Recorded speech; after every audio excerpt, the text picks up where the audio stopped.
요한 1서 2장 7절부터 11절까지 함께 읽습니다. 사랑하는 자들아, 내가 새 계명을 너희에게 쓰는 것이 아니라 너희가 처음부터 가진 옛 계명이니 이 옛 계명은 너희의 들은 바 말씀이거니와 내가 너희에게 새 계명을 쓰노니 저에게와 너희에게도 참된 것이라. 이는 어두움이 지나가고 참빛이 벌써 비춤이니라.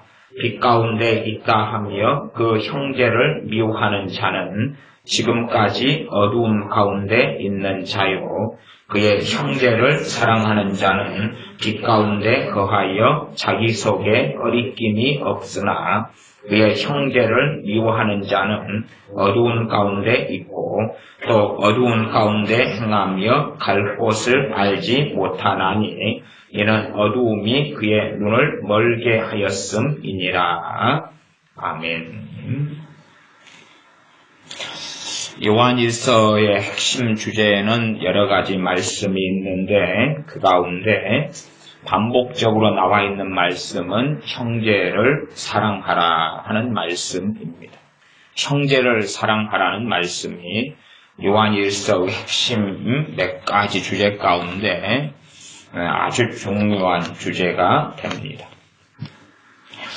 그래서 다시 본문을 보면 2장 7절에는 사랑하는 자들아, 내가 새 계명을 너희에게 쓰는 것이 아니라 너희가 처음부터 가진 옛 계명이다. 옛 계명인데 이 옛날부터 하나님께서 구약에서부터 또한 우리 주님께서도 계속 하셨던 말씀이 뭐냐 하면 형제를 사랑하라 하는 말씀이라는 겁니다.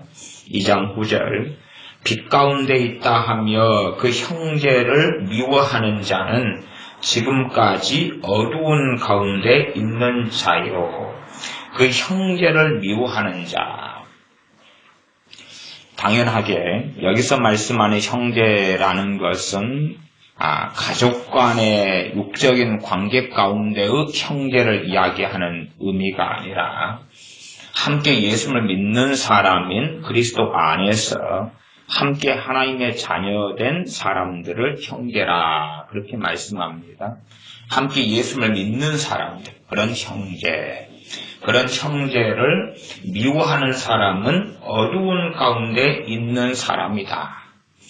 함께 예수를 믿는 형제를 미워하는 사람은 어두운 가운데 있다.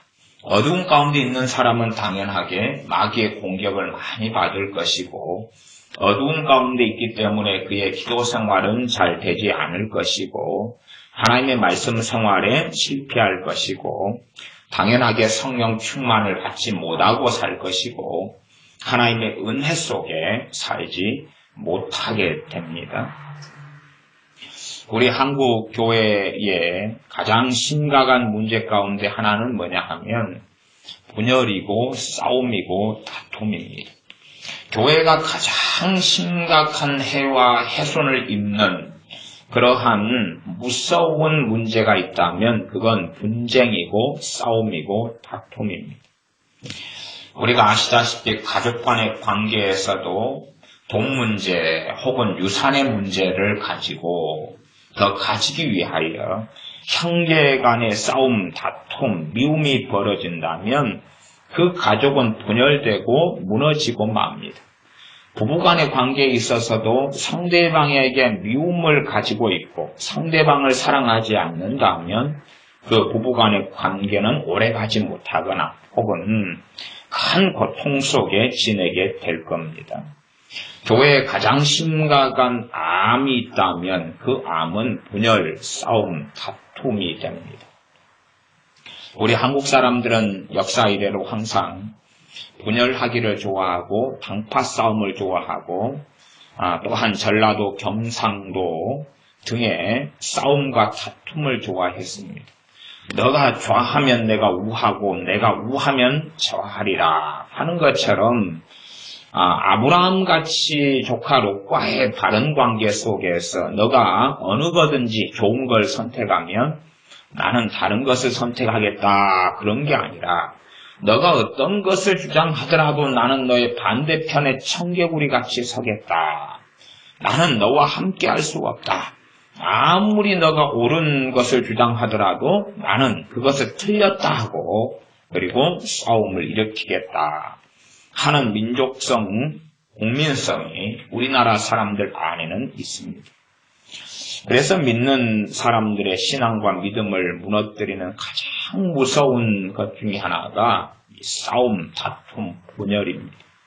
끊임없이 예수 믿는 사람 안에 사단은 분열과 싸움과 다툼을 일으키려고 애를 씁니다. 그러니 실제로 이 교회가 분란이 있고 분쟁이 있는 교회에서 내가 신앙생활을 한 1년 정도 한다 그러면 영적인 하나님과 관계에서 은혜 등의 거의 모든 것을 다 잃어버리고 맙니다.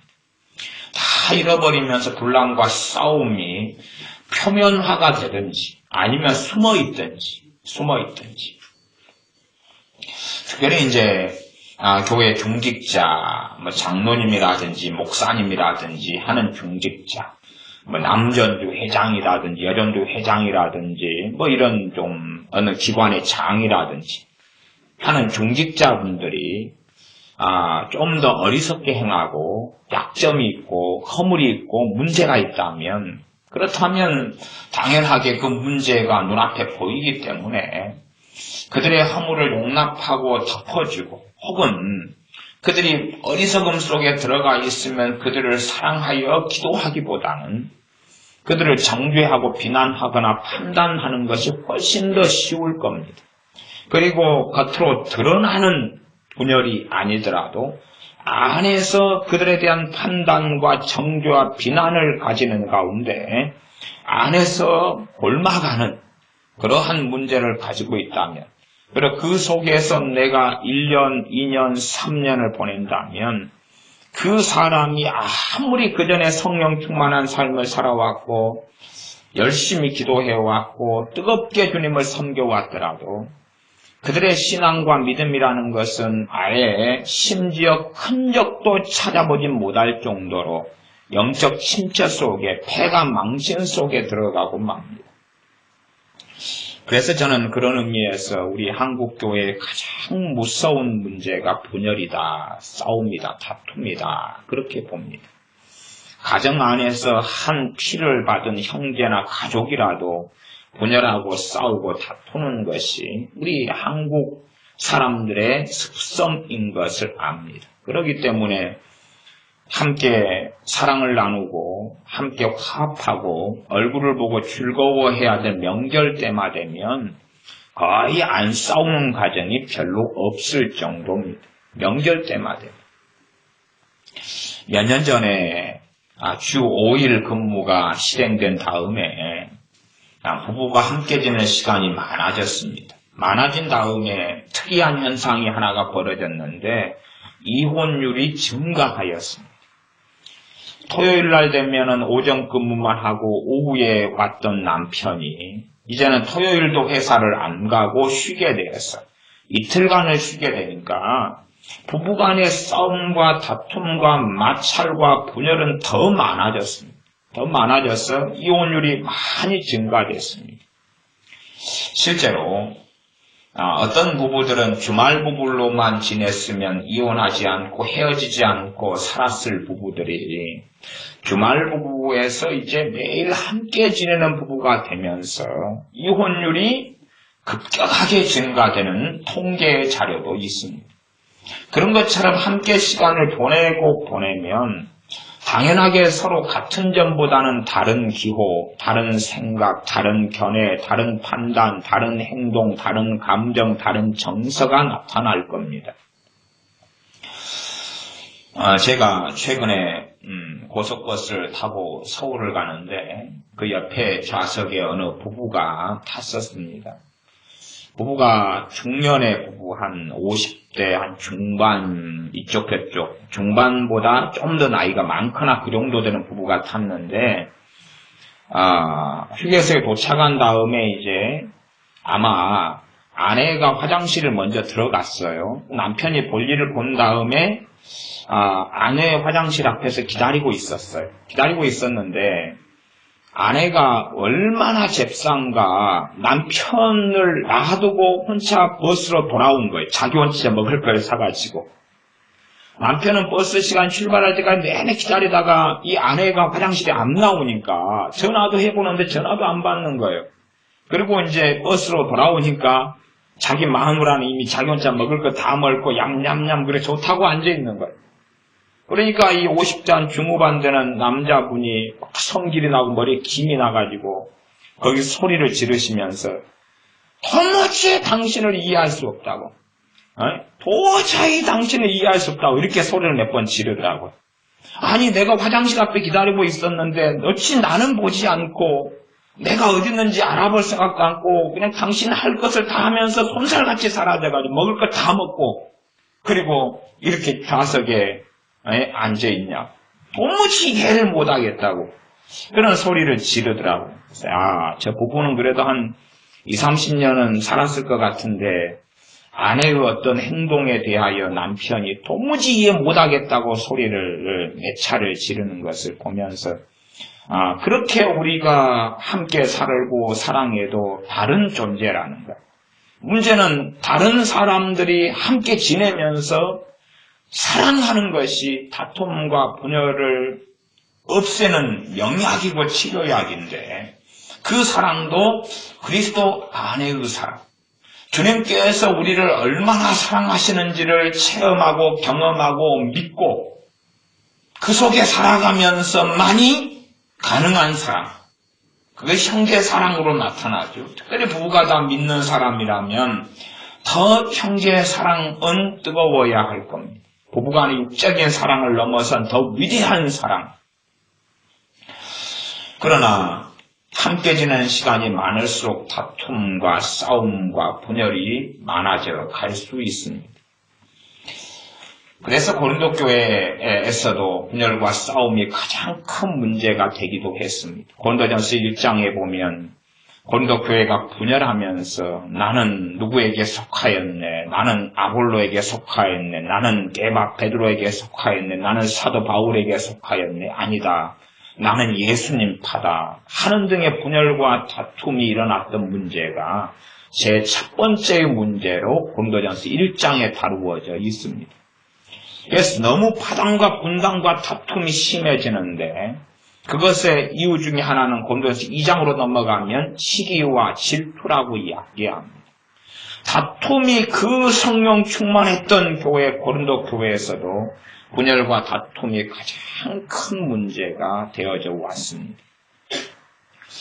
그래서 분열과 다툼이 있다면 우리가 한번 생각해 보십시다. 분열과 다툼이 있어요. 그러면 한 두 파로 교회가 갈라졌다. 드러나서 표면적으로 목사님파, 장로님파 나눠졌든지 아니면 A라는 장로님파, B라는 장로님파 나눠졌든지 혹은 교회 전체 문제는 아니고 그냥 작은 문제로서 어느 권사님 A라는 권사님과 B라는 권사님이 싸운다고 해봅시다. 싸운다고. 뭐 두 사람이 싸우면 특별히 믿는 사람의 싸움은 훨씬 더 무서운 것이 자기를 진리의 편에 집어넣고 맙니다. 진리의 편에 자기를 집어넣어서 두 사람이 싸우면 반드시 두 사람 다 관계를 서로 용서를 빌고 또한 용납하고 사랑하지 않는다면 그런 상태에서 시간이 흘러간다면 마귀에게 틈을 준다는 에베소서 4장의 말씀이 이루어지고 두 사람 다 마귀 앞잡이가 되고 맙니다. 그러면서 하는 행동은 자기 편들을 모으기 시작한다는 사실이에요. 자기 편들. 대화하게 되면 상대방은 깔아뭉개고 상대방의 흠잡기, 허물, 문제를 이야기하고 자기의 옳음을 이야기하고 혹은 심소봉대 자기의 문제는 조그맣게 만들고 상대의 문제는 크게 만들어서 전파하는 일을 시작합니다. 이것을 다른 말로 이간질이다 그렇게 말하기도 합니다. 그렇게 분열돼 가지고 거짓말을 해가고 혹은 자기의 허물과 잘못과 결점은 최소한 작게 만들고 상대방의 문제는 크게 만듭니다. 이것을 이제 제3자가 겪는다고 해봅시다. 내가 겪습니다. 그래서 A라는 사람의 이야기를 들으면 B라는 사람이 잘못되고, B라는 사람 이야기를 들으면 A라는 사람이 잘못됐습니다. 나는 어느 편도 안 든다고 해보십시다. A 편도 안 들고 B 편도 안 들어요. 그러나 실제로 그렇다는 이야기는 나는 A도 판단하고 있고 B도 판단하고 있다는 이야기입니다. 왜? A 이야기를 들을 때 B의 문제를 들추어내니까, 야, B는 당신은 이것이 잘못됐어. B라는 사람의 이야기를 들을 때 A의 잘못과 허물을 들추어내니까, A 당신은 이것이 잘못됐어. 그래서 자기는 중립을 지키고 있다 그러는데 실상은 양자를 다 판단하고 정죄하고 있는 상태에서 머물고 있습니다. 또한 A라는 사람도 B라는 사람을 공격하면서 하나님께 기도하겠지. 내가 정의로운 사람의 편입니다. 내가 옳은 사람 편에 서 있습니다. 고린도 교회에서는 이 문제가 심화돼서 재판까지 갔습니다. 한 교회 안에서 누가 누구를 세상 법정에 데려가서 고발을 했다 그 말입니다.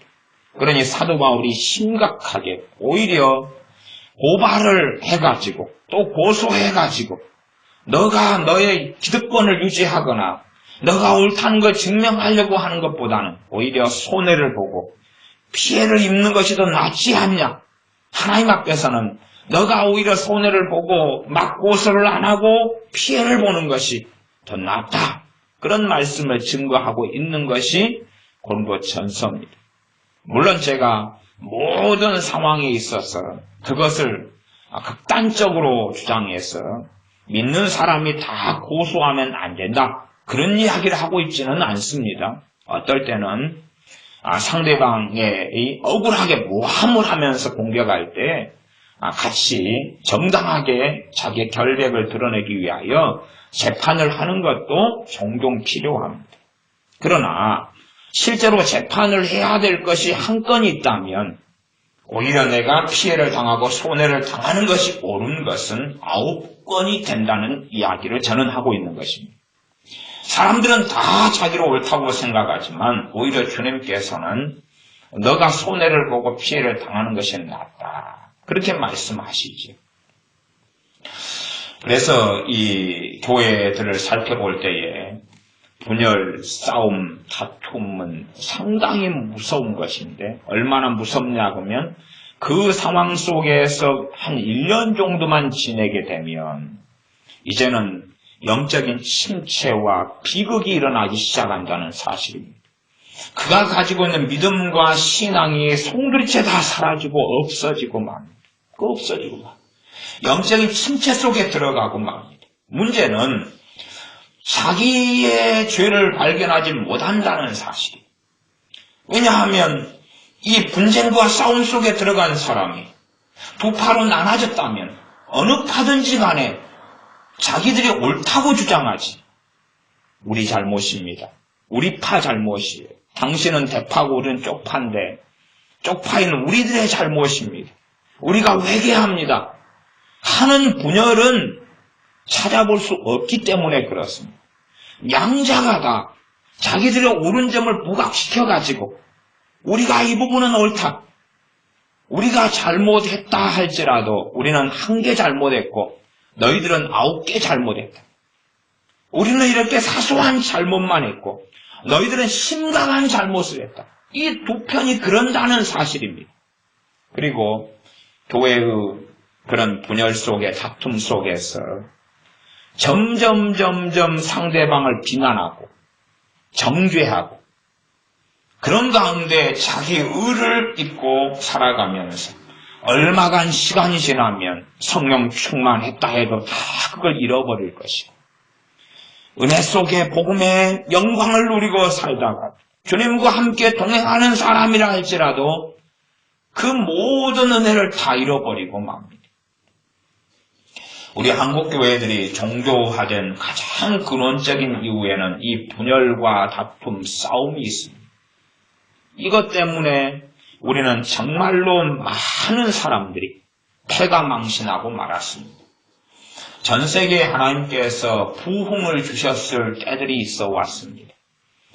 전 세계 역사적으로는 한 1900년도 들어와서 1901년도부터 전 세계에 다시금 오순절 성령의 강림처럼 성령의 놀라운 역사와 은혜들을 부어주기 시작하셨습니다. 미국이야 또 영국이야 1700년도 1800년도 대붕을 주셨지만 어떤 면에서 그건 부분적이고 지금 현재 1900 초부터 시작해서 거의 한 100년 정도 놀라운 성령의 역사를 훨씬 더 과거보다 많은 나라들이 경험해 왔습니다. 그러나 그러한 놀라운 부흥으로서 성령의 역사하셨을 때에 그러한 놀라운 부흥들을 준 나라, 그러한 지역들 같은 경우에 성령의 역사를 소멸해버리고 없애버리고 부흥이 멈춰져 버린 근원적인 이유에는 뭐가 있냐 그러면 이 분쟁이 있었습니다. 시기와 분쟁이 있었습니다. 심지어 성령의 역사가 어느 지역에 놀랍게 역사했습니다. A라는 어떤 도시의 성령의 역사가 놀랍게 나타나서 오늘도 회개하고 예수님 영접하는 사람이 나타나고 내일도 그렇고 모레도 그러니까 그 지역에서 목회하는 목사님이나 선교사님들이 이건 내 목회지야. 너희들은 아무도 들어오지 마. 이건 내 땅이야. 이건 내 영토야. 그리고 쌈박질하기 시작했습니다. 이건 많이 벌어졌던 일입니다. 그리고 성령의 역사가 사라졌고 대부흥이 멈춰버렸습니다. 어느 지역에 성령이 놀랍게 역사하고 믿는 사람이 많아지니까 거기에 기득권을 가진 교회가 목회자가 선교사님들이 이것은 내 나와바리여 깡패 조폭도 아니고 다른 목회자 다른 주의종이 들어오는 것을 막았습니다. 여기에 들어오지 마. 이건 내가 파송받은 곳이야. 이건 내가 이미 20년 전부터 자리 잡은 곳이야. 내가 뿌려놓은 열매를 지금 내가 거두는 곳이니까 너희들은 아무도 들어오지 마. 그러면서 그 놀라운 부흥과 성령의 역사를 소멸시켜버리고 없애버렸습니다. 그러므로 성경에서는 성령님을 소멸치 말라 그렇게 말씀하신 거였습니다. 끊임없이 우리들 안에는 육체의 본성을 따라 싸우고자 하는 정욕이 있습니다. 분쟁하고자 하는 정욕이 있습니다. 또한 내 자신을 옳게 만들고자 하는 본성이 있습니다. 나는 옳고 나는 의롭고 나와 함께 싸우는 상대방은 비하하고 비판하고 정죄하고 틀렸다고 하는 본성을 우리는 가지고 있고 이것이 분열과 싸움의 현장에서 마귀의 지배를 받으면서 잘못된 길로 많이 흘러갑니다. 그래서 제가 예수 믿는 사람들을 살펴보는 가운데 영적 침체 속에서 헤매면서 과거에 주님 만났던 기쁨, 감격, 찬양하는 기쁨, 감격, 또한 성령의 역사 속에 살아가는 은혜를 소멸해 먹은 채 기도도 못하지, 찬양도 못하지, 또한 영적 침체에 들고 절망에 들어서 낙심에 들어서 하나님을 소망으로 삼지도 않고 살아가는 믿는 사람들을 만나보면 많은 이유가 뭐냐 하면 분란이 있고 분쟁이 있는 교회에서 시간을 보냈다는 상당한 공통점이 나옵니다. 분란이 있고 싸움이 있는 교회 안에서 오래 머물러 있는 거예요. 오래 머물러 있어요. 제가 이렇게 이야기한다고 너무 극단적으로 생각하지 말고 또 저 목사님이 뭘 모르는 사람이네 그렇게도 이야기를 안 했으면 좋겠습니다. 저는 여러 교단들을 경험해 봅니다. 그 가운데 일단은 이 재건교단을 한번 생각해 보십시오. 재건교단. 저는 재건교단을 상당히 존중하는 사람입니다. 한국교회 장로교 가운데 일제시대 신사참배를 반대하고 그 가운데 투옥되고 죽고 이런 분들 또 신사참배를 반대하다 고문당하고 비참한 일을 당하다가 해방이 되어서 있었던 장로님들, 목회자들, 성도님들이 모여가지고 세운 교단이 대한예수교 장로회 재건교단입니다. 그러니까 장로교회의 분열이 제일 먼저 있었던 교단이 재건교단이 먼저 나왔습니다. 그래서 재건교단의 마음은 뭐냐 하면, 우리는 심사참배를 반대해서 우리의 동지들, 우리와 함께한 사람들은 죽거나 고문당하거나 그렇게 했다. 그런데 너희들은 심사참배를 가담했고, 너희는 심사참배하면서 너희들은 예수를 믿는다고 이렇게 남아있었다. 그렇기 때문에 너희들은 참된 믿는 사람들이 아니다라고 정죄하였습니다. 그 정죄하는 가운데 너희들은 구원받는 사람들도 아니고 나머지 모든 장로교 사람들이죠. 너희들은 구원받는 사람도 아니고 너희들은 잘못된 길을 걷는 사람들이다. 그렇게 모든 장로교회를 재건식의 사람은 다 정죄했습니다. 너희들은 회개한다 그래도 하나님이 안 받아준다. 그렇게 정죄했어요. 생각해 보십시다. 일단은 신사참배에 가담한 사람들은 심각한 죄를 지은 사람들입니다. 그러나 그들을 통해서라도 하나님께서는 사람들을 구원하시기를 기뻐하시고, 그 교단 안에 속해 있는 사람들, 장로교 안에 속해 있는 사람들, 그 가운데 서럽게 믿게 된 사람들, 그런 사람들이 신사참배에 나중에 믿었는데 가담했다고 볼 수는 또 없단 말이에요. 이게 우리가 인간사를 다 우리의 간략한 생각으로 한다면 쉽게 비난하고 정죄할 수 있겠지만 그렇게 되기 어렵습니다. 어쨌든 재건교단을 세우고 대한예수교회 장로회 재건교단으로 독립했습니다. 근데 문제는 재건교단 안에 속해 있는 사람들 100%가 그런 건 아닙니다. 당연히 그런 건 아닙니다만은 이제 어떤 정통성을 가지게 되고 어떤 전통을 가지게 되냐 그러면 우리는 순교자 위에 세운 교단이라는 자부심을 가집니다. 그리고 그 한편으로는 분열의 마음이 있습니다. 장로교회 너희들, 우리 빼고 너희들은 신사참배한 사람들의 후손이다. 너희들이 복음을 너희에게 전했던 목회자들은 다 신사참배한 자들이고 하나님을 거역한 자들이다. 이런 마음이 안에가 있단 말이고 끊임없이 자기들을 의롭게 해야 되기 때문에 신사참배했던 믿는 사람들을 용서하기보단 그들을 정죄하는 길로 들어서서 살아가게 됩니다. 그러니 한편으로는 순교자의 믿음 위에 세워졌던 그들을 신앙의 선배와 그들을 주의 종으로 알고 믿어왔던 많은 재건에 속해 있는 믿는 사람들 안에 이 무서운 암덩어리 같은 분열을 품고 있다는 사실입니다. 자기의 의로움을 품고 있다는 사실, 자기의 의로움. 그 다음에 분열된 교단이 고신입니다. 고신. 또 고력파도 있고 그러지만 고신이 일반적입니다. 대한예수교 장로의 고신. 이 고신은 재건보다는 좀 더 온건합니다. 제가 지금 이러한 우리 한국교회 교회사나 역사를 이야기하는 것은 이 다툼과 분열이 얼마나 무서운가를 우리 한국교회 역사를 통해서 설명해 드리려고 하는 것입니다. 고신이라는 교단은 거기도 마찬가지 신사참배에서 반대했고 신사참배하지 않았던 사람들, 그리고 해방을 맞이한 사람들, 또한 신사참배를 목사님이 해서 순교당하고 거기에 흩어진 교회입니다. 그런 사람들이 다시 모여가지고 한국교회, 신사참배를 했던 목회자와 교인들과 장로님들에게 회개를 촉구했습니다. 당신들은 잘못된 길을 걸었다. 당신들은 회개해야 된다. 당신들이 참으로 신사참배가 우상숭배라는 걸 알고 그걸 회개할 때에 그때 당신들은 우리의 형제다. 그러니 그때야 함께할 수 있다. 그러나 신사참배했던 목회자들, 이런 사람들이 자신의 기득권 또한 자신의 잘못을 반성하기는 너무 어려운 일이었어요. 유감스럽게 그들은 공개적으로 회개하지 않았습니다.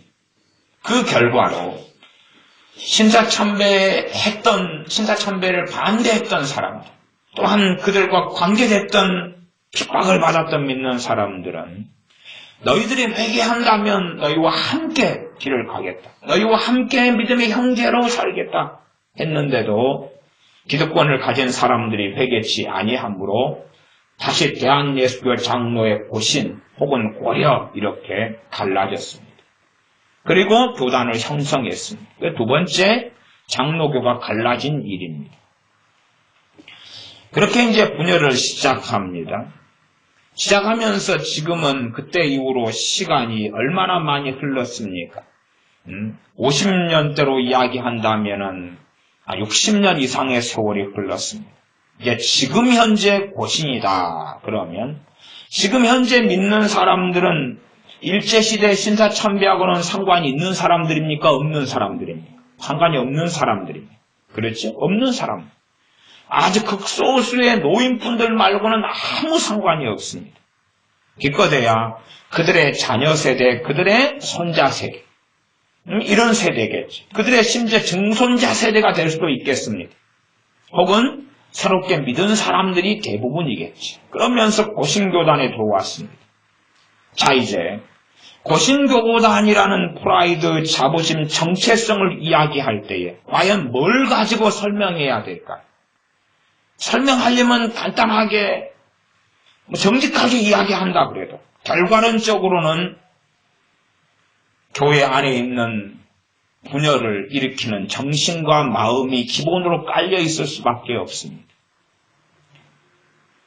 장로교단에 속해 있는 사람들이 너희들의 형제다. 형제를 사랑함으로 생명에 거하느니라 하는 요한이 써의 말씀이 아니라 정죄하기 쉽겠지. 저들은 신사참배했던 자들의 후손들이다. 우리는 정말 순교자들의 피 위에 세워진 교단이다. 제가 고신 측에서 전도사 생활을 했던 적이 있습니다.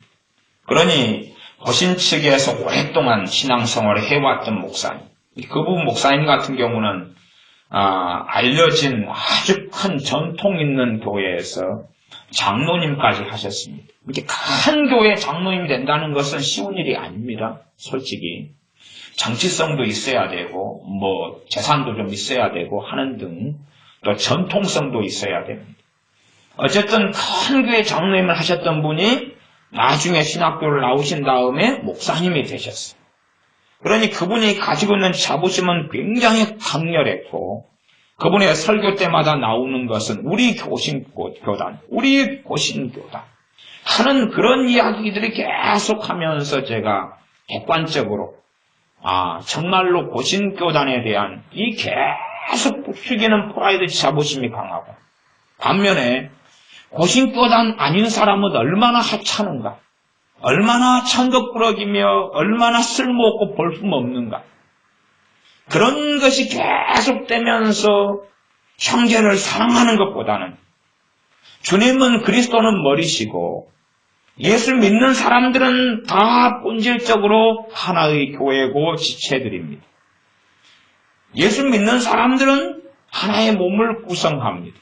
물론 하나님만이 아시지만 하나님 안에서는 우주적인 교회입니다. 가톨릭 교회하고는 전혀 다르게 단지 하나의 교회만이, 단일 교회만이 있을 뿐입니다. 우리가 살아갈 때는 어느 교회라는 지역교회, 로컬 처치로 존재하고 때로는 파라처치라는 선교단체들로 존재할 수 있지만 그러나 본질적으로 주님께서 머리가 되시고 교회는 몸이 되고 우리는 그 몸의 지체들이 됩니다. 그러나 끊임없이 그런 고신교단 안에서 바르게 믿는 분들도 있고 주님을 신실하게 사랑하는 분들도 당연하게 많습니다. 그러나 한 걸음 깊이 들어가면 분열의 정신, 한 걸음 깊이 들어가면 우리는 정말 의로운 편, 우리는 옳은 편에 속해 있다는 심각한 마음들이 강렬하게 불타오르고 그것을 전파하는 일들을 저는 전도사로 지내면서 많이 경험하였습니다. 물론 제가 아는 고신직에 속한 분들도 많이 있습니다. 그들 안에 가지고 있는 대단한 프라이드, 대단한 자부심, 전통성 있는 교회, 80년 된 교회, 100년 된 교회, 심지어 한 93년 된 교회, 이런 교회 신앙생활을 하는 분들은 자신의 교회의 전통성을 계속 강조하고 주장하는데 저는 공통점을 발견합니다. 전통 있는 교회가 영적으로는 다 폐가망신에 있더라. 영적으로는 성령님은 온데간데 없고 정교화가 돼가 있고 그 안에 끊임없는 싸움과 분열과 다툼은 너무 많은 공통점을 확인합니다. 왜 그러겠습니까? 전통 있는 교회는 끊임없이 자신의 전통을 자랑합니다. 그리고 전통 있는 자기만이 소위 말하면 장자교회이지. 전통 있는 자기만이 빠른 교회고 옳은 교회고 깨어있는 교회고 하나님이 세운 교회고 신생교회나 작은 교회나 이름 없는 교회는 별것 없는 것이. 끊임없이 그런 것을 전파하고 말하면서 형제의 사랑에서 점점점 멀어져 갑니다. 얼마나 형제를 사랑하는 것이 심각한 주님의 명령인지 생각하지 않습니다. 우리는 교회 봉사, 차량 봉사, 또한 어떠한 봉사에 앞장서기를 원합니다. 그러나 그 모든 봉사보다 더 놀라운 하나님의 일은 어떤 것이냐 하면 형제를 사랑하는 일입니다. 형제를 사랑하는 일입니다. 형제를 사랑하는 사람은 내 삶의 문제가 크다 할지라도 형제의 삶의 문제를 보면서 어려움을 보면서 고난을 보면서 기도할 수밖에 없을 겁니다. 사랑하는 사람을 위해서 기도하는 것은 우리 모든 사람들의 공통적인 일이기 때문에 그러하죠. 사랑하는 사람이라고 최소한 우리의 가족의 울타리로 생각해 볼 때에 우리 가족 형제가 있다. 형제가 있다. 예를 들어 우리 지용이가 있고 지성이가 있다. 그러면 둘이가 가족인데 형제가 둘이밖에 없는데 과연 지용이는 지성이를 위해서 기도하는가? 지성이는 지용이를 위해서 기도하는가? 그건 기본적인 것이겠지. 서로를 위한 기도가 없다면 두 사람은 사실은 가족이고 형제지만 사랑하지 않는 관계지. 사랑하지 않으니까. 어떤 사람이라도 하나님의 은혜가 없이는 살지 못합니다. 하나님의 은혜의 통로가 뭡니까? 기도지. 기도지. 우리가 할 수 있는 최상의 선물 가운데 하나는 상대방을 위하여 기도해 주는 것입니다.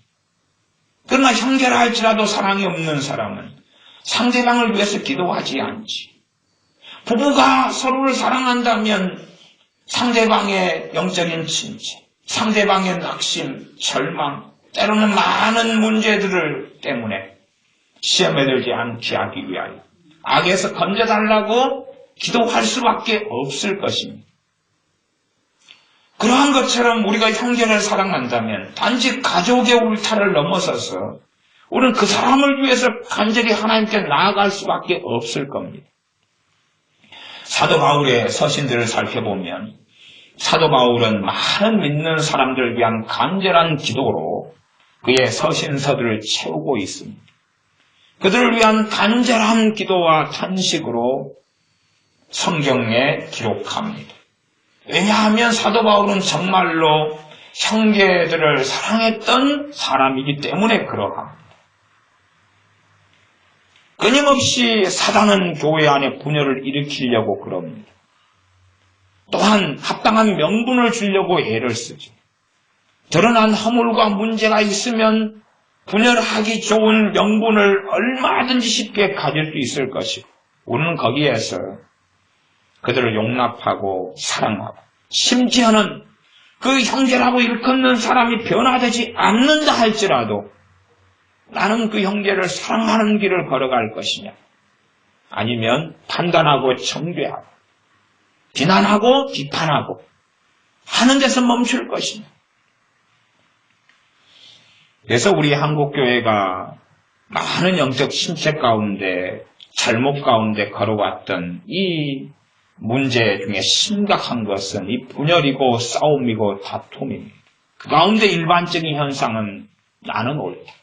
나는 너보다 옳다. 나는 너보다 옳다. 나는 너보다 바르다. 너보다 옳고 너보다 바르다. 그래서 이 분란과 싸움을 일으키는 데는 끊임없이 분란과 싸움을 일으킵니다. 그래서 일반적으로 고신이나 재건교단을 제가 살펴보았을 때 특성이 있습니다. 어떤 특성을 가지고 있냐 그러면 율법주의적인 특성을 가집니다. 사랑과 은혜보다는 물론 사랑으로서 모든 것이 해결되지는 않습니다. 때로는 율법도 필요하고 때로는 법이 필요합니다. 그러나 율법에 더 중요한 바 인과 의와 신이 있습니다. 용서하는 것은 그것은 상대방의 암덩이 같은 문제를 때로는 해결해 주는 것보다도 앞서서 있어야 될 것이고 더 중요한 것이 되기도 합니다. 불쌍히 여기는 것은, 긍휼히 여기는 것은 그 어떤 정의보다 더 중요한 과업이 됩니다. 그러나 율법주의나 율법성이 강해서 이 선을 넘어가면 안 돼, 정죄해야 합니다. 예전에 고신교단에 우리나라에 유명한 거두 목사님이 있었습니다.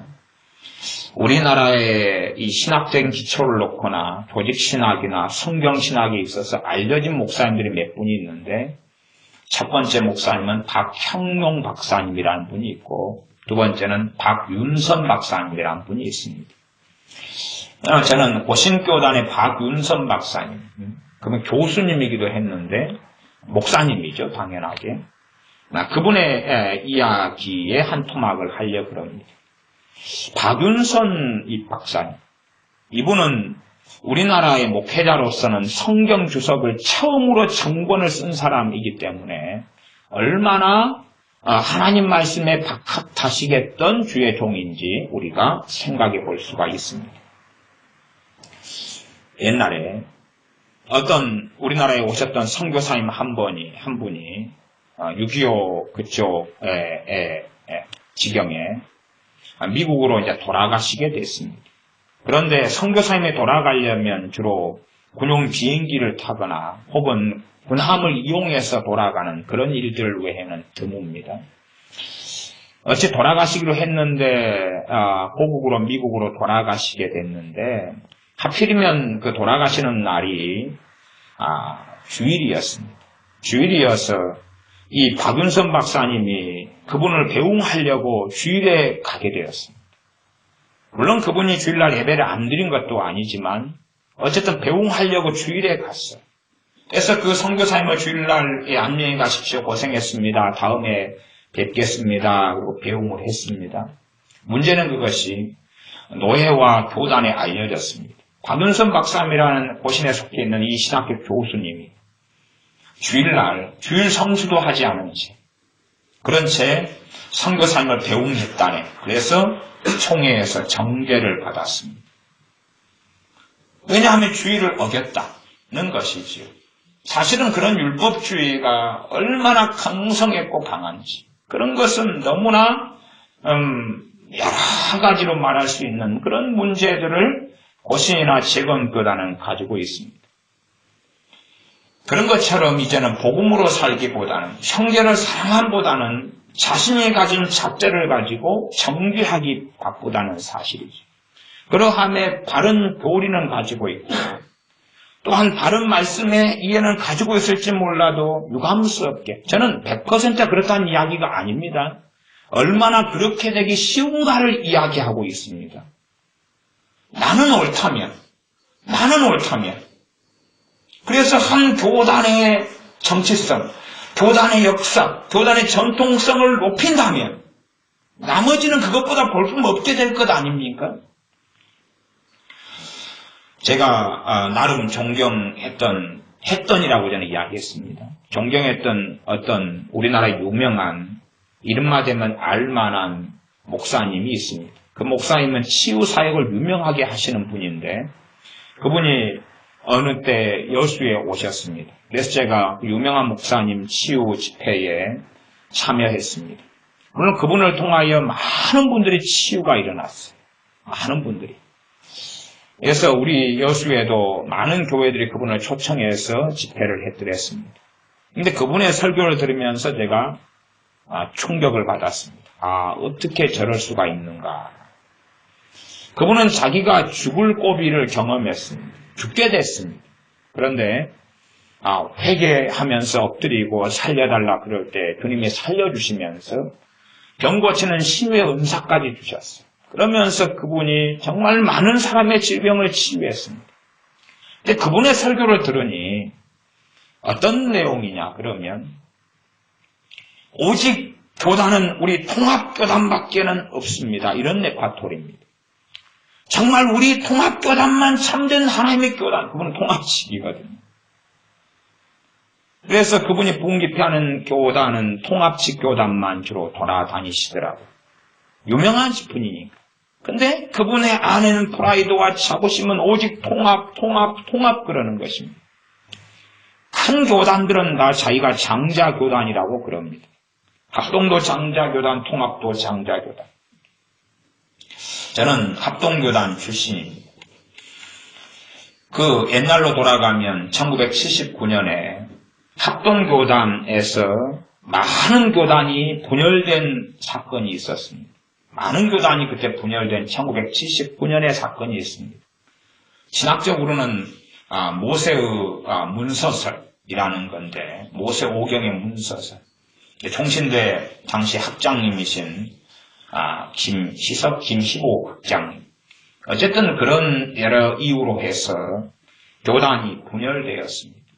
분열된 교단 가운데 큰 교단 중에 하나가 개혁교단인데, 저는 개혁교단 출신이고, 나중에 이제 다시 79년에 분열됐던 교단이 2000년이 넘어서면서 다시 합쳐지고 또 깨지고 합쳐지는 이런 이 역사들이 있습니다.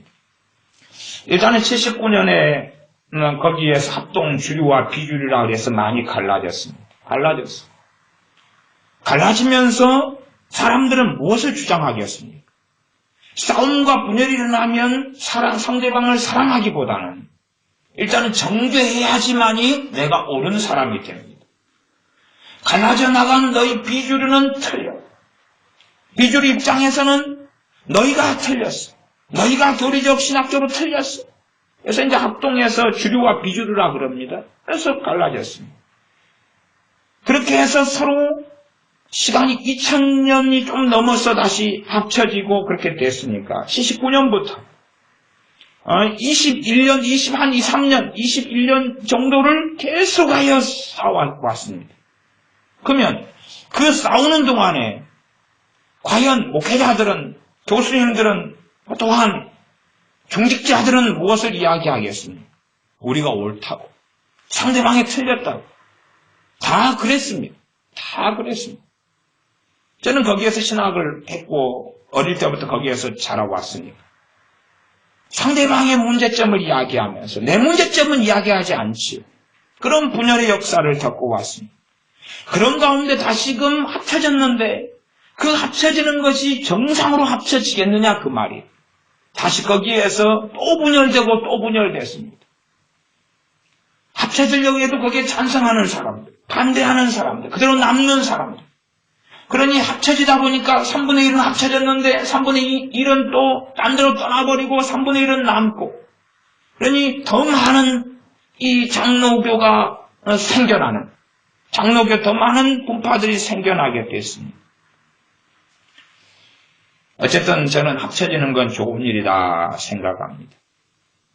1959년이 되어서 재건과 고신이 갈라지고 그 다음에 이제 합동과 통합이 갈라지게 되었습니다. 대한예수교 장로의 합동과 통합이 갈라지게 된 것은 1959년. 그리고 새로 각자 자기들만의 총회를 한 것이 제 기억으로는 1960년이 될 겁니다. WCC에 찬성하는 사람들은 통합이고 반대했던 사람들은 합동으로 모였습니다.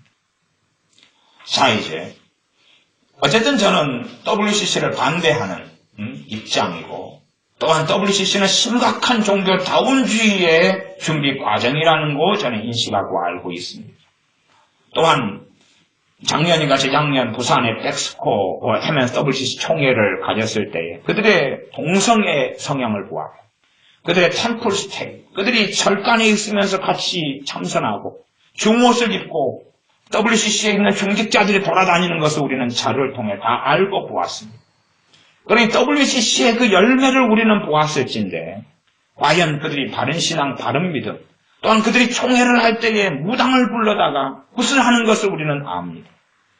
그들의 기도문에 나와 있는 건 나무아부 타불 관세음보살 아멘입니다.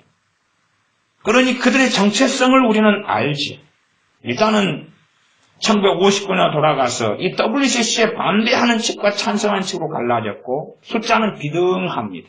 세력은 비등해서 대한예수교 장로회의 가장 큰 교단 두 개가 생겼습니다. 통합과 합동이죠. 분열의 역사입니다. 어쨌든 통합에 속해 있는 모든 사람이 WCC에 찬성하지 않는다는 것을 저는 압니다. 목회자마다 다르지요.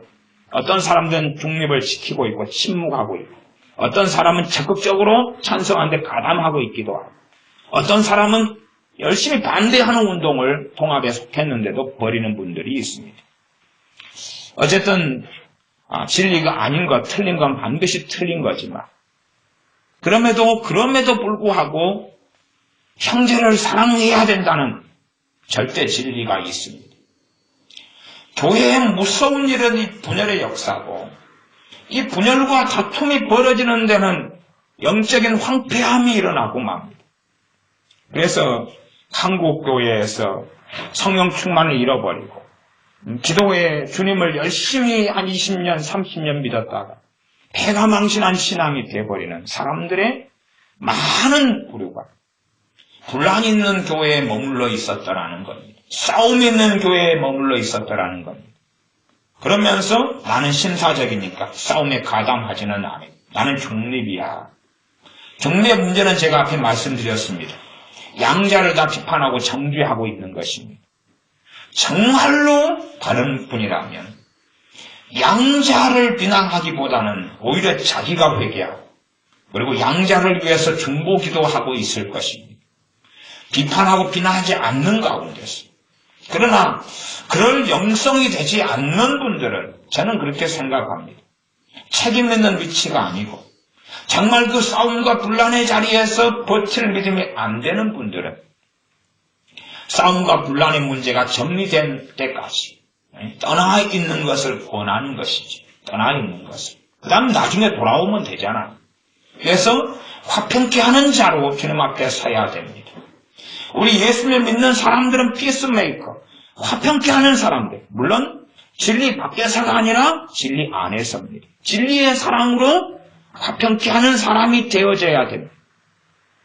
문제는 자신이 가지고 있는 사상, 자신이 가지고 있는 편견, 자신의 신념을 진리로 만들어버리는 것이 무섭습니다. 저는 간혹 서울의 사랑의교회를 위해서 기도합니다. 가운데 사랑의교회 담임 목사님은 오정현 목사님이시니 사랑의교회가 분란이 분쟁이 없이 우리 한국교회에서 큰 기둥 같은 역할을 옥하는 목사님 때 수행했던 것처럼 계속 이어서 수행할 수 있기를 저는 바라고 원합니다. 간혹 사랑의교회 소식을 듣는데 지금은 어떤지는 모르겠습니다. 그런데 기도회를 하게 되면 지금 어떤지 모르겠고 작년 이야기니까 위층에서는 사랑의교회 오정현 목사님과 함께하는 사람들이 모여서 기도회를 하고 저 지하에서는 오정현 목사님 퇴진을 위해서 싸우는 사람들이 모여서 기도회를 한다는 이야기를 듣습니다. 이 얼마나 심각한 일입니까? 사실은 어느 편이 옳다 틀리다의 문제 이전에 우리는 누가 옳고 틀리기 전에 저는 그들이 싸우는 문제를 진리의 문제라고 생각하지는 않습니다. 진리의 문제라고 보지는 않습니다. 싸우면서 양자는 그렇게 기도할 거라고 생각해요. 하나님 우리가 옳습니다. 우리가 옳으니 우리 편을 들어주시옵소서. 우리가 옳으니 우리 편을 들어주시옵소서. 물론 저는 개인적으로 담임 목사님은 오정현 목사님이시니까 저는 그 편을 듭니다. 일단 제가 주관적으로. 그래서 그 목사님을 중심으로 다시 교회가 하나 되어야 한다고 저는 생각합니다. 실제로 저도 그 다툼의 현장에 들어가면 얼마나 거기에서 죄를 많이 짓게 될런지 이쪽 편에서 약한 교회가 이쪽 편에 모여서 기도회하고 저쪽 편에 모여서 기도회하면서 서로 옳다고 기도회를 한다면 그 소용돌이 속에서 이쪽 편에 사람도 만날 것이고 저쪽 편에 사람도 만날 것이고 내가 거기에서 열혈 이 열혈 운동자라면 우리 편의 승리를 위하여 계속하여 연락하고 말할 것이고 그러지 않겠습니까? 거기에서 도대체 어떻게 행동하고 해야 되느냐 하는 정답표 자체는 저는 크게 없을 거라 생각합니다. 그러나 최소한은 그 가운데 얼마나 심각하게 죄를 짓고 살아가게 될런지. 그래서 교회 안에는 끊임없이 원수 마귀가 이 분열, 싸움, 다툼이라는 것은 심각한 문제이기 때문에 사소한 문제를 생명 같은 문제로 만들려 하고 작은 문제를 아주 놀랍고 무섭고 대단한 문제로 사단은 끊임없이 만들려 그럽니다. 그래서 베스트셀러 도서나 스테디셀러 가운데 한 권의 책이 사소한 것에 목숨을 걸지 말라 이런 책이 있습니다. 1, 2까지 나와 있습니다. 일반 서적인데 사소한 것에 목숨을 걸지 말라 1, 2 저자 이름은 생각 안 나는데 제가 교회에 구비해 놓았습니다. 물론 저도 예전부터 좋아했던 책이고요. 사소한 것에 목숨을 걸지 말라. 이 사소한 것, 이 작은 일. 어느 부부가 남편이 도를 깨달으셔가지고 그렇게 많은 부부싸움을 하다가 이제는 평화롭게 되었답니다. 그래서 어느 분이 물었습니다. 그렇게 잘 싸우다가 이제는 왜 안 싸우냐 그랬더니 내가 요즘엔 깨달음을 얻었다고. 어떤 깨달음이냐 그러면 사소한 것은 아내 이야기를 따라주고 중요한 것은 내가 결정한다. 중요한 것은 내가 결정한다. 그래서 그 다음에는 싸움과 분란이 없어졌답니다. 그래서 물었습니다. 그러면 사소한 것과 중요한 것의 차이는 뭐가 있습니까? 그랬더니 세계 전쟁을 일으키느냐 말아야 되느냐는 중요한 일이다. 그건 내가 결정한다. 이삿날 언제 가는 건 한 사소한 일이니까 아내가 결정하고 내가 오늘 무슨 넥타이를 메고 양복을 입어야 될까는 사소한 일이니 아내가 결정하고 애를 어느 학원에 보내느냐는 사소한 일이니 아내가 결정하고 남북 전쟁 협상을 어떻게 해야 되느냐는 중요한 일이니까 그럼 내 의견을 아내가 따라야 돼. 이한 등 북한의 핵무기를 없애야 되느냐 유지해야 되느냐 없애야 되는데 이건 중요한 일이니까 내가 결정하고 집을 사야 되느냐 말아야 되느냐는 그건 사소한 일이니까 아내가 결정하고 그래서 정리를 하니까 요즘에 싸울 일이 없다는 겁니다. 우리는 끊임없이 예수를 믿는 사람들은 그것보다 더 중요한 영혼의 문제를 가지고 있고 천국과 지옥의 진리, 생명의 복음을 가지고 있고 정말로 불변할 중요한 것들을 가지고 있습니다. 그러나 문제는 사소한 것들을 가지고 형제 사랑의 말씀과 진리를 버려버린 채 싸움과 분란의 현장으로 들어가 있습니다. 참으로 분란은 끊임없이 원수 마귀가 일으키려는 것입니다. 이간질을 통해서 다툼과 누가 옳으냐 틀리냐 하는 것을 끊임없이 야기시키려고 그럽니다. 그러면서 파당과 분당을 나누기를 좋아하고 상대방이 아니라 내가 오른편 내가 의로운 편의 나를 두려는 이 육체의 본성 때문에 끊임없이 자기를 의로운 편에 둔 채 다른 사람을 정죄하기를 좋아합니다. 정죄하면 자기는 의로워지기 때문에 그렇습니다. 상당히 교리적으로나 어떤 신령한 깨달음들을 얻어서 옳은 이야기들을 하는 목사님들을 종종 봅니다. 그러나 제가 슬퍼하는 것은 옳은 이야기, 바른 이야기를 열심히 함에도 불구하고 그 사람들 안에는 한국교회의 신자들, 그리스도인들, 한국교회를 사랑하는 마음이 아니라 비난하고 정죄하는 마음으로 가득한 것을 보는 것이 슬픈 일입니다. 옳은 이야기를 상당히 해대면서 그러면서 비난하기에 바쁘고 우리 교회만 거룩한 교회, 내 성경에 대한 깨달음만 거룩하고 옳다. 그러면서 한국교회를 도매금으로 넘겨서 비난하고 정죄하고 회개하지 않는 교회, 거룩하지 않은 교회, 하나님 말씀이 없는 교회, 성령 충만하지 않은 교회. 아니, 많은 이야기는 옳다는 이야기입니다.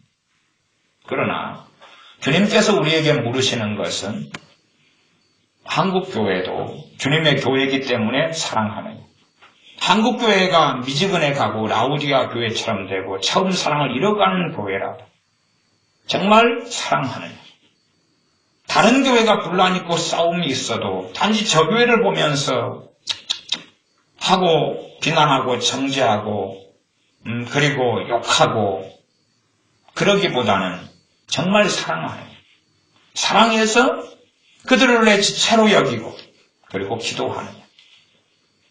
어떤 교회가 심각한 문제가 있다 할지라도 저는 한국교회가 이단이나 사이비가 아닌 나는 그 안에 참된 하나님의 백성들은 거하고 있다고 알고 그들이 다 주님 앞에 깨어나기를 원하고 성령 충만 속에 주님을 사랑하기를 원하는 뜻을 가지고 계심을 압니다.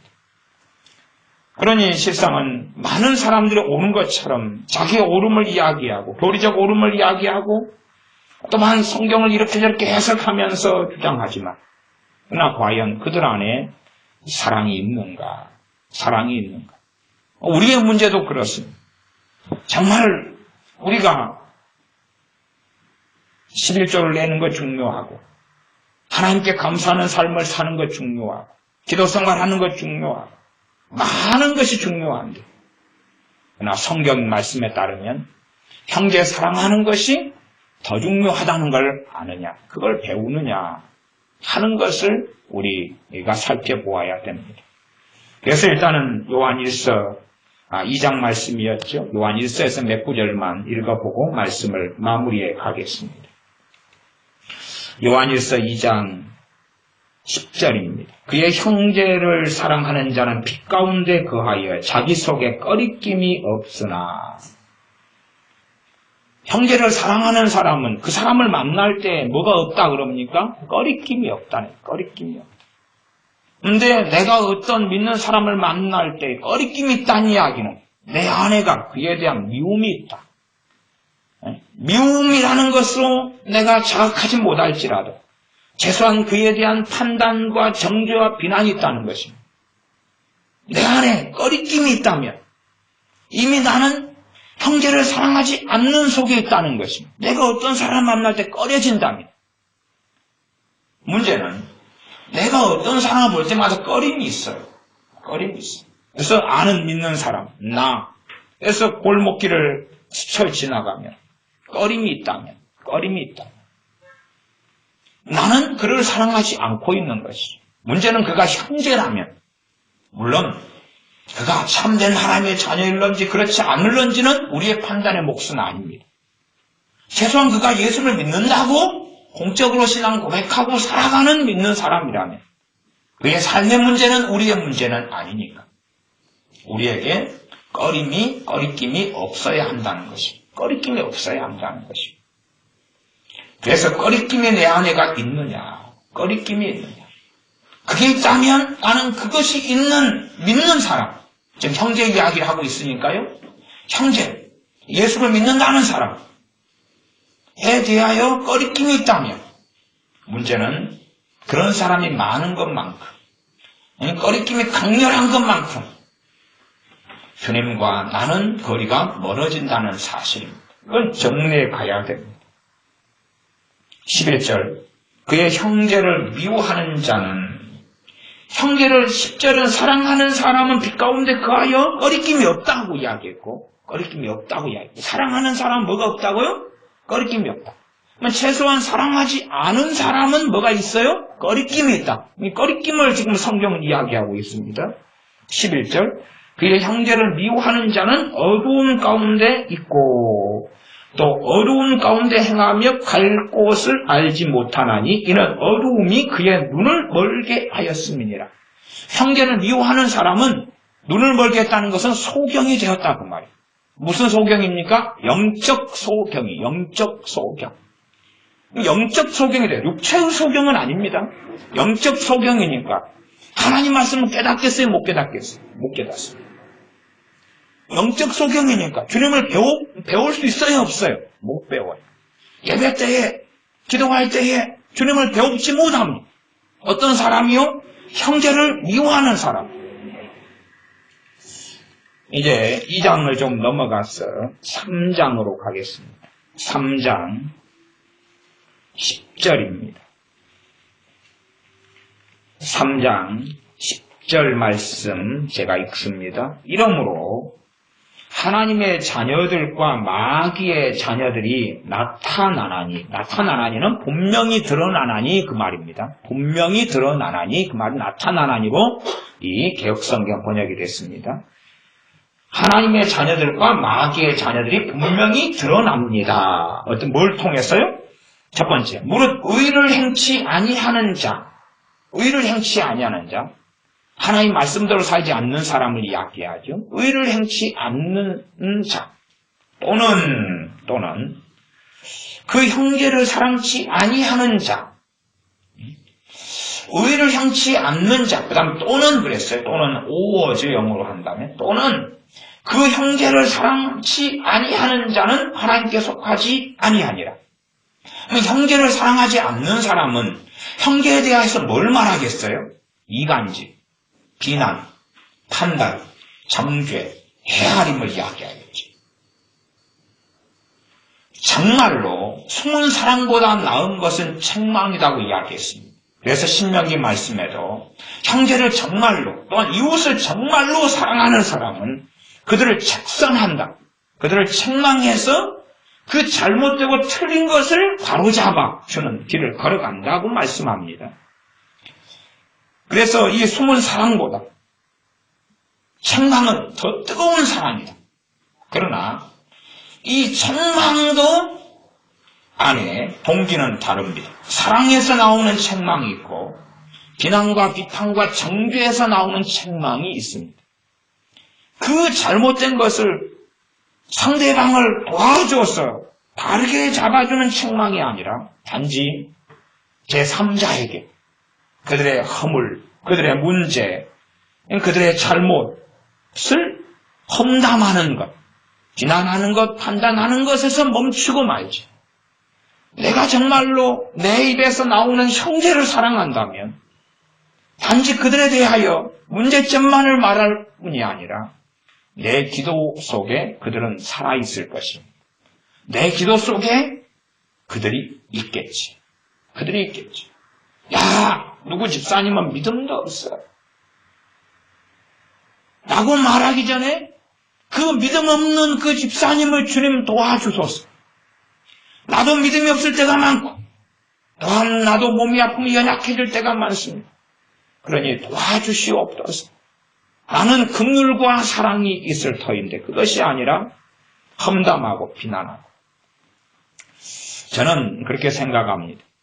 어떤 교회가 이 누구파 나눠져서 큰 분열 속에 들어갔다면 저는 그러한 큰 분열이 바로 생기지는 않고 이미 그 전에 수없이 많은 이간질과 작은 다툼, 표면에 드러나지 않은 비판, 비난, 정죄, 파장들이 계속 있어 왔을 거다. 그래서 일반적으로 교회 안에 이 파장과 싸움을 일으키는 여러 것이 있는데 그 중에 하나가 직분자를 세우는 것. 직분자 세우고 권사님 세우기, 장로님 세우기, 안수집사님 세우기. 세울 때 되면 뭐 합니까? 표를 받으려고 이리저리 전화를 하지. 연락을 하지. 표를 받아야 되잖아요. 공개적으로 앞에가 누구 이렇게 나왔는데 표를 3표밖에 안 받았다고 생각해 보죠. 저 사람 50표고 나는 3표고 쪽팔립니까? 안 쪽팔립니까? 쪽팔리잖아요. 그러니 쪽팔림을 면하려면 연락을 좀 해야지요. 구역 식구들한테라도 좀 이야기해놔야 되고 아는 분들한테 이야기 좀 해놔서 나를 좀 찍어주시오. 최소한 내가 되지는 않더라도 쪽팔리게는 안 해주시오. 근데 문제는 나는 선거운동을 조금 했는데 상대방들은 선거운동을 너무 오버해서 했어요.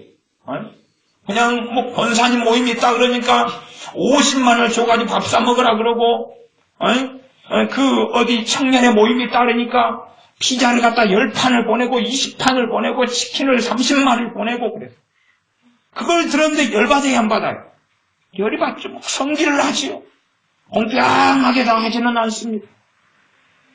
그러니 이제 문제가 생기죠. 더군다나 그러다가 또 목사님이 은근히 어느 사람을 옹호한다고 생각해 보십시오. 은근히 목사님이 뇌물 받았나 안 받았나 모르지만은 어느 분을 장로로 임직하기 전에 투표하기 전에 그분을 은근히 옹호하면서 세력을 규합해주는 일을 한다면 얼마나 이게 열불나고 성질이 납니까? 이렇게 중직자를 뽑는 일에서 이미 분란이 계속하여 생겨납니다. 또 하나는 회의죠, 회의. 중직자 뽑는 건 또한 그런 것도 있습니다. 여전도 회장을 뽑을 때 그때 회의를 하고 투표를 하지. 그럴 때도 이 분란이 일어나고 벌어지게 됩니다. 더군다나 하려는 사람이 다 안 한다 그러면 문제는 덜하지만 여러 사람이 하려다 그러면 얼마나 심화가 됩니까? 많이 심해지죠. 그러면 누구는 돼야 되고 누구는 안 되겠지. 또 교회 안에 지금은 회의가 많습니다. 회의가 많으면은 어떤 안건이 있다 그러면 의견이 나누어지는 의견이 있습니까? 없습니까? 있겠지요. 누구는 이런 의견을 주장하고 누구는 저런 의견을 주장합니다. 그럼 결과로는 이제 투표해야 되지요. 어느 의견을 채택하느냐까지 가면. 그러면 다툼과 싸움은 일어날 수밖에 없어요. 이 자존심이 있는데 내 의견이 땅바닥에 떨어지고 내가 생각할 때 저 사람 의견은 볼품없는데 저 사람 의견은 사람들이 지지해주고 왜? 저 의견을 주장했던 저 집사님은 돈도 있지, 빽도 있지, 목소리도 크지, 사업도 하지. 이 의견을 주장했던 나는 별 볼 일 없지. 그러니 내 의견이 이렇게 땅바닥에 떨어질 수밖에 없는데 기분이 좋겠느냐. 그러니 이 많은 회의들이 분쟁과 분란을 일으킵니다. 그걸 일으키죠. 그러한 요소들이 교회 안에는 정말로 많이 존재합니다. 그런 일들이 있는 가운데서 오히려 사랑을 배울 수 있는. 아니, 두 사람의 의견이 팽팽하게 맞섰다고 합시다. 그러면 A라는 의견이 훨씬 똑똑하고 B라는 의견이 별로 안 똑똑해요.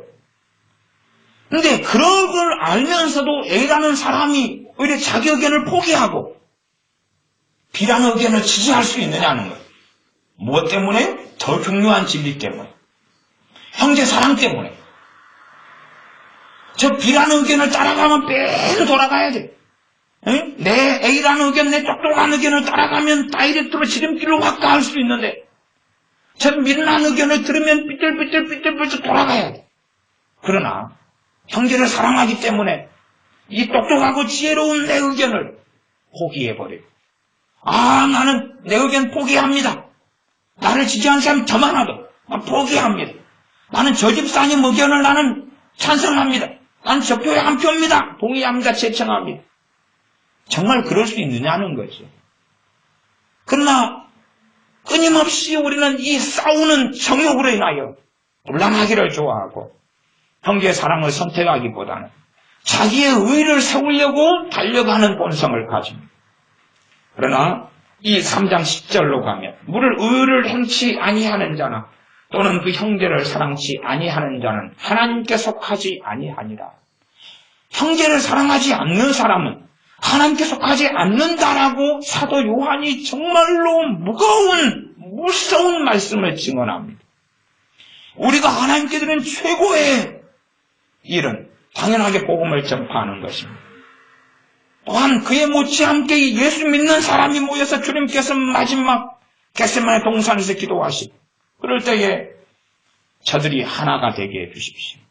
아버지와 내가 하나인 것처럼 저들이 서로 사랑하게 해주십시오. 사도들에게도 너희가 서로 사랑해라. 너희가 서로 사랑해라. 내가 새 계명을 주노니 서로 사랑하라. 형제 사랑을 이야기하는 것입니다. 정말로 놀라운 하나님의 일이 있는데 그건 사랑을 배우는 것이 어떤 사랑요? 형제 사랑을 배우는 것이 형제 사랑을 배우는 것입니다. 근본적으로 이스라엘은 육적인 이스라엘이지만 하나님의 선민이고 백성이었습니다. 이스라엘에게는 이웃을 내 몸처럼 사랑해라 그랬습니다. 이스라엘의 육적인 입장으로서는 이웃이 다 누굽니까? 형제입니다. 왜? 다 하나님의 백성이지 않습니까? 그런 의미에서 이웃 사랑이 형제 사랑으로 넘어왔다.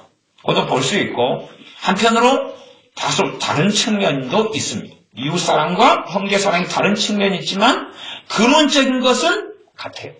근원적인 것은 형제를 사랑하는 것.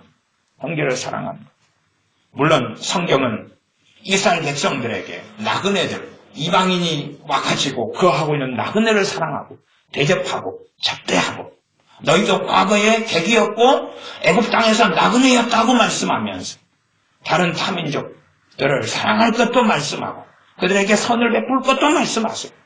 그러나 더 근본적인 것은 형제를 사랑하라는 말씀, 이웃을 사랑하라는 말씀, 형제 사랑이 근원적인 말씀입니다. 3장 11절부터는 형제 사랑에 대하여 굉장히 길고 많이 말씀하는데 그에 대해서 조금만 더 살펴보겠습니다. 3장 11절 우리가 서로 사랑할지니 이는 너희가 처음부터 들은 소식이라. 처음부터 그러니 언제부터입니까? 예수님 믿을 때부터. 예수 믿을 때부터 계속 강조되었던 하나님의 말씀이 뭐냐 하면 서로 사랑할지니 서로 사랑하라는 말씀이 예수 믿을 때부터 강조됐던 말씀이라는 겁니다. 12절 가인같이 하지 말라. 저는 악한 자에게 속하여 그 아우를 죽였으니 서로 사랑하라. 가인과 아벨은 둘이 형제, 친형제일 뿐만 아니라 다 하나님을 믿는 사람들이었어요. 그러니까 우리는 가인 그러니까 하나님 안 믿는 사람 아니요. 제사를 지냈고 하나님께서 가인에게 나타나셔서 죄짓지 말라고 말씀하시는 하나님의 음성을 듣고 하나님을 만난 사람이 가인이에요. 더군다나 가인이 하나님 내가 이제는 쫓겨나면 죽습니다 그럴 때에 하나님께서 표를 주어서 살려준 사람이 가인이에요. 그러니 가인에게 대해서 단순하게 생각할 수가 없어요. 그는 하나님의 사람이었어요. 그러나 그는 자기의 첫째는 함께 하나님을 섬기는 하나님의 백성이고 영적으로 가족인 형제를 죽였고 두 번째는 자신의 친동생을 죽였어요. 이 형제를 죽인 가인, 가인같이 하지 말아라. 그는 악한 자에게 속하여, 저는 악한 자에게 속하여 하나님께 속한 게 아니라 하나님을 섬기고 믿었는데 실제적으로 그는 악한 자 마귀에게 속하였다 말씀하면서 그 아우를 죽였으니 어찐 용고로 죽였느냐 자기의 행위는 악하고 그 아우의 행위는 의로움이니라. 14절 우리가 형제를 사랑함으로 사망에서 옮겨 생명으로 들어간 줄을 알거니와. 예, 참 구원에 대한 말씀에서 이 한쪽 측면의 말씀입니다. 이 구원론이란 신학의 큰 울타리에서 어떻게 볼 때는 성화 구원론처럼 보이고 행위 구원론처럼 보이는 참 신기한 말씀들이 좀 존재합니다. 형제를 사랑함으로 사망에서 옮겨 생명으로 들어간 줄을 안다. 누구를 사랑함으로요? 형제를 사랑한다. 형제를 사랑함으로 생명으로 들어갔다. 생명은 구원을 이야기하죠. 사망은 육적인 사망, 영적인 사망을 이야기하는다. 그런다고 형제를 사랑하는 행위 때문에 구원받은 건 아닙니다. 에베소서 2장 8절에 행위로 말미암지 않고 오직 그 은혜로 말미암아 믿음으로 말미암아 구원을 얻었나니 이는 하나님의 선물이다 말씀하고 아무도 자랑할 수 없다 그랬습니다. 형제를 사랑했기 때문에 구원을 받은 건 아니에요. 그러나 또한 진리는 뭐냐 하면 형제를 사랑함으로 사망에서 옮겨 생명에 들어갔다는 것도 진리입니다. 그러면 로마서 8장으로 돌아가면 육의 생각은 사망이요 영의 생각은 생명과 평안이니라. 이미 예수를 믿는 로마에 있는 기독교 그리스도인들, 예수를 믿는 로마에 있는 믿는 사람들이 육의 생각을 하고 그 속에 살아갈 때 사망이고 그런 것하고 지금 상통하는 말씀이에요. 내가 형제를 미워하는 삶을 살 때 그는 어디 안에 거하게 된다는 이야기입니까? 사망 안에 거하고 계속 형제를 미워하는 삶을 살 때 그는 결국은 구원받지 못합니다. 이미 구원을 받았으나 구원을 잃어버리고 주님을 부인하는 속에 들어가고 그 사람이 형제를 사랑하고 산다면 그 사람은 생명 속에 생명 대신 주님을 누리고 그리고 더 놀라운 성령의 역사를 통한 구원의 확신 하나님의 사랑의 놀라운 인침을 경험하고 하나님의 함께하심을 누리고 살아가게 됩니다. 형제를 사랑하는 그 행위로서 구원받는 건 아니지만 그러나 형제를 미워하는 것으로 그는 주님을 부인하게 되는 것이 문제고 형제를 사랑함으로 마음으로 믿어 의에 이르고 입으로 신하여 구원에 이르느니라. 형제를 사랑하는 것은 입으로 시인하는 행위와 같은 맥락과 흐름을 가지고 있습니다. 형제를 사랑하는 것은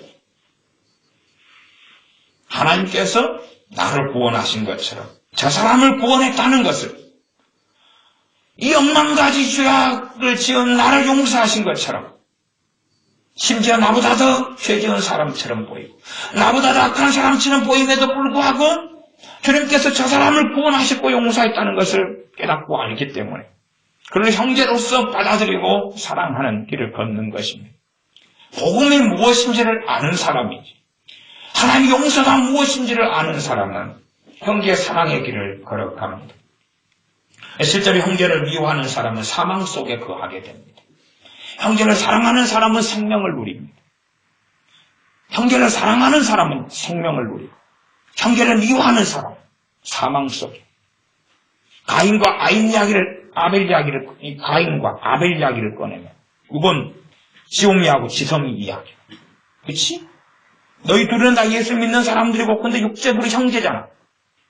너희가 서로에 대한 꺼림을 가지고 있으면 지성이 너가 형이 너를 많이 때렸다 그래서 형에 대한 꺼림을 가지고 있으면 너는 형을 사랑하는 거야 안 사랑하는 거야?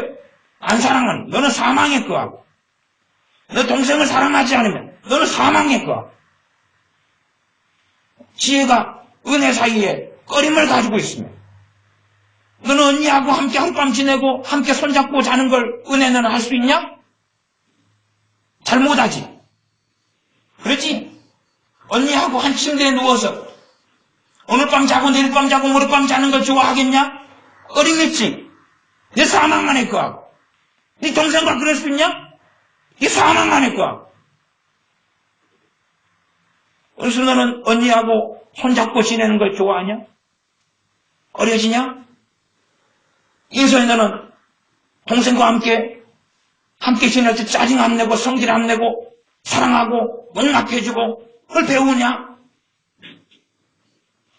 그러니 가족 안에서도 예수 믿는 가족 안에서도 형제 안에서도 한 아버지 엄마 피를 받은 형제 안에서도 사랑을 못 배우는데 어떻게? 형제 사랑을 배울 수 있냐 그 말이에요. 그래서 가인과 아벨 이야기를 가지고 성경이 이야기합니다. 이들은 친형제가 아니었는데 형이 동생을 죽여버렸다. 정말 형제 안에서 생애 너가 오빠한테 많이 뒤지게 맞고 살았어도 네가 오빠를 사랑할 수 있냐? 그러면서 너의 상처가 치유되는데 너가 두려움을 많이 겪고 살았는데 너는 사랑할 수 있냐는 거예요. 사랑할 수 있냐는 거예요. 내게 두려움을 준 사람들. 단지 두려움을 회개해서 두려움을 집으치는 문제가 아니라 사랑할 수 있냐는 거예요. 내가 사랑하는 길을 걸을 때 나는 사랑할 수 없는 하나님의 사랑에 부어진 바 되어서 사랑할 수 있게 되는 거예요. 그러나 내가 사랑하지 않으려면 나는 사랑할 수 없는 자로 남게 될 거지만 나는 사랑할 수 없으나 주님의 말씀에 순종하여 사랑의 걸음을 뗄 때 걷게 해주시는 거예요. 걸을 수 있게 해주시는 거예요. 가족 안에 형제 사랑을 못 배우는 사람들은 사망 안에 거한다는 사실. 아무리 주여 그러고 찬양하고 기도해도 사망 안에 거하는 거예요. 부모가 믿는 사람이면 함께 살아가니까 얼마나 많은 허물을 보겠어요. 얼마나 많은 실수를 보겠어요. 얼마나 많은 남에게 참에게 참아 말할 수 없는 문제를 보겠어요. 그러나 형제라면 그리스도 안에서 예수 믿는 사람이라면 사랑하는 것을 그 길을 걸어가는 것이 가장 위대한 하나님의 일에 속한다는 사실. 사랑하는 것이 허물을 덮어줘 버리고 어리석음을 덮어줘 버리고 그 사랑을 걷는 것이 생명 안에 거한다 말씀합니다. 15절 16절까지만 보겠습니다. 그 형제를 미워하는 자마다 살인하는 자니 어떤 자가요? 미워하는 자. 미워하는 자는 마음 안에 뭘 가지고 있으면 꺼림을 가지고 있지. 꺼림. 나는 우리 지용이 지성이한테 둘이 자주 안 좋은 관계고 또 형은 동생을 패는 관계여서 내가 그런 이야기를 했습니다. 너희들이 같은 고등학교를 다니는데 아침에 학교로 등교할 때 같이 가지 말아라. 따로 떨어져 가라 그랬어. 떨어져 가라. 내가 그렇게 이야기했지? 그러나 너희들이 정말로 사랑을 배웠어. 그래서 같이 갈 수 있는 사람이 돼야 돼. 응? 같이 가도 행복하고 같이 가기 때문에 더 좋고 같이 학교에 등교하기 때문에 더 신나고 왜? 사랑하는 사람과 함께 있으면 더 신나고 재미난 법이니까. 그러나 꺼림이 있다면 사랑하지 않고 미움이 있다는 것이 그런 사람은 다시 15절로 돌아가면 요한일서 3장 15절 그 형제를 미워하는 자마다 살인하는 자니 지금 2장에서는 꺼림을 이야기했어요. 꺼리낌. 살인하는 자마다 영생이 그 속에 거하지 아니하는 것을 너희가 아는 바라. 무서운 말씀을 하는 거예요. 꼭 행위 구원론 같은. 사랑해야지만이 구원받는다. 말씀은 그런 건 아니에요. 그런 건 아닌데, 그러나 이 말씀도 진리예요. 이 말씀도 진리. 그러니까 우리가 성경의 진리의 역설성을 가지고, 역설성이 있어요. 진리 역설성. 오직 믿음을 통하여 구원받아요. 그런데 사도 요한을 통해서는 형제를 사랑해야지만이 구원받는다. 이런 말씀을 하고 있어요. 우리 주님께서도 마태복음 7장에 보면 다만 아버지의 뜻대로 행하는 자라야 하나님의 나라에 들어오리라 그런 말씀을 하고 있어요. 명백하게 로마서든지 갈라디아서든지 에베소서든지 만약 믿음을 통하여 구원받는다는 게 성경이 전반적으로 흐르는 복음이고 진리예요. 그러나 이제 누구에게요? 예수님 믿고 구원받은 우리에게 하시는 말씀. 이제 구원 안 받은 불신자에게는 성경이 뭘 말씀해요? 믿음으로 구원받는다고 말씀해요. 그러나 지금 예수를 믿는 사람에게는 뭘 말씀해요? 이미 구원받은 우리에게 형제를 사랑함으로 영생 속에 거한다. 영생을 가졌다. 형제를 미워하는 자는 영생을 가지지 못했다. 그런 말씀을 하고 있어요. 이게 대상이 누군가를 생각하셔요. 대상은 불신자 대상이 아니라 예수를 믿는 사람에 대한 이야기. 왜냐하면 예수님 믿으면서도 주님이 내 억만가지 죄를 용서해 주시는 걸 누리고 살면서도 그래서 우리는 회개기도를 날마다 또 하잖아요. 우리의 중보자가 계시기 때문에. 그러면서도 미워하고 사는 사람, 그런 사람 예수를 배반하고 부인하고 살아가는 사람이기 때문에 그런 삶을 계속하여, 저는 그렇게 말합니다. 계속하여. 주로 이제 이 헬라어 동사는 현재 진행의 의미를 함께 가지고 있는 것이 굉장히 많아. 헬라어 동사의 특성이. 그래서 3장 9절 좀 길어지면 안 되는데 정리를 빨리 하겠습니다.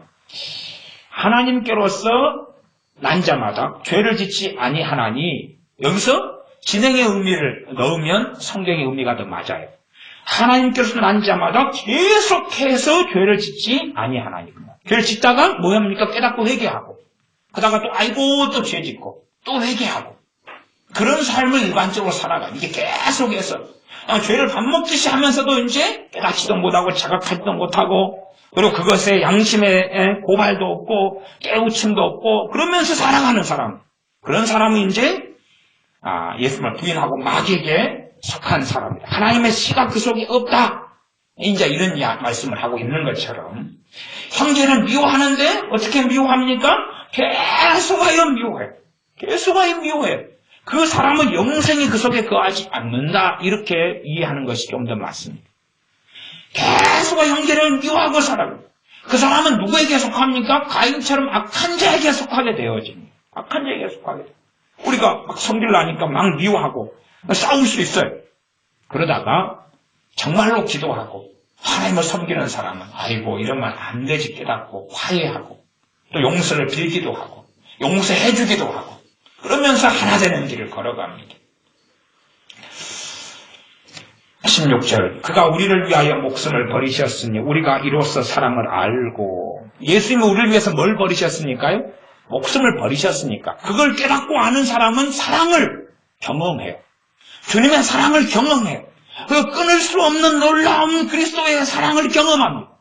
예수님이 우리를 위하여 목숨을 버리신 것을 깨닫고 안다면, 그 속에 더 들어간다면 우리는 사랑을 아는 자가 되고 사랑을 가진 자가 되고 사랑을 체험하는 자가 되고 사랑을 누리고 있는 자가 됩니다.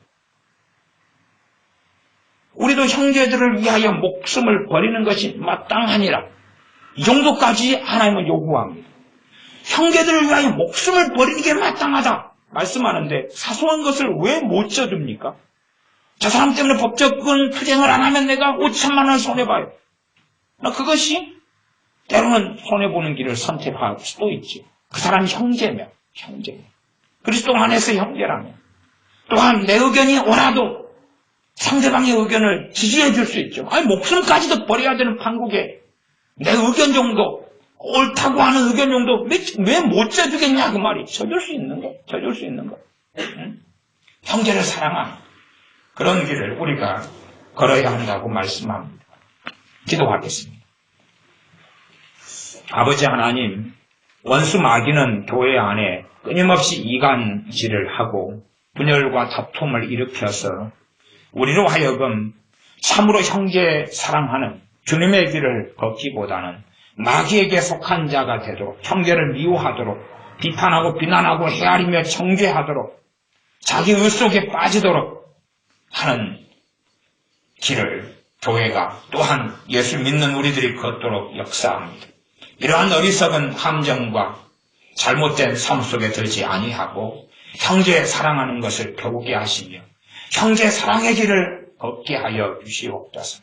사소한 것들을 정말로 참으로 복음의 진리에 역행하지 않는다면 우리가 서주고 용납해주고 때로는 허물과 죄를 용서해주고 덮어주고 그렇게 살아가는 형제 사랑의 삶으로 영생 안에 거하며 하나님을 아는 자가 되며 하나님을 순종하며 섬기는 자로 인정받게 하여 주시옵소서.